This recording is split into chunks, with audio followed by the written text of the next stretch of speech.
বাড়ির শুদ্ধ সকলেই আজ খুব এক্সাইটেড ছিলাম আমরা। তার কারণ হলো আজ মোয়ানা টালকু মাথা করবে। তোমরা ঠিকই শুনেছো, টালকু, মোয়ানার ভাষায় টালকু। যাই হোক, তো আজকে ওকে ন্যাড়া করা হচ্ছে। ওর আজকে যদি বয়স ধরি তাহলে সেটা হলো 2 বছর 4 মাস চলছে। তো আমরা জন্মের পরে ওকে আর ন্যাড়া করিনি, তো এটাই ছিল তার ন্যাড়া করার প্রথম ন্যাড়া করা। প্রচণ্ড গরম, চুল ভীষণ ঘামাচ্ছে, তার জেরে ওর সর্দি কাশিটা লেগেই থাকছে।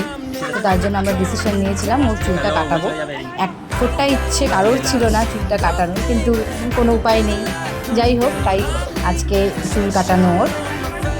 তো প্রথম থেকে তো ঠিকঠাকই ছিল, তো আস্তে আস্তে পরের দিকে যখন বুঝতে পেরেছে যে চুল কাটা হচ্ছে, তখন কিন্তু বেচারি খুব কষ্ট হয়েছে। আমার চুল কোথায়, চুল কোথায়। যাই হোক, তো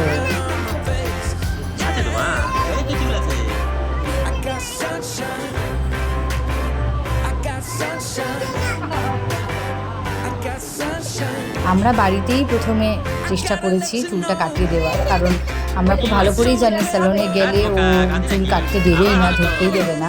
তো তার জন্য ওর বাবা আর আমি শুরুতেই চেয়েছিলাম বাড়িতেই আগে কাটিয়ে নিই।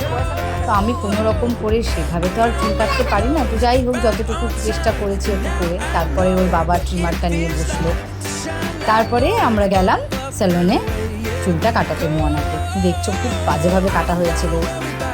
যাই হোক, প্রথমে তো কান্নাকাটি করছিল, পরের দিকে চুপচাপ হয়ে গেছে। একটু তো কাঁদবেই, ছোটো বাচ্চাও স্বাভাবিক, ভয় পেয়েছে আর প্রথম তার মধ্যে।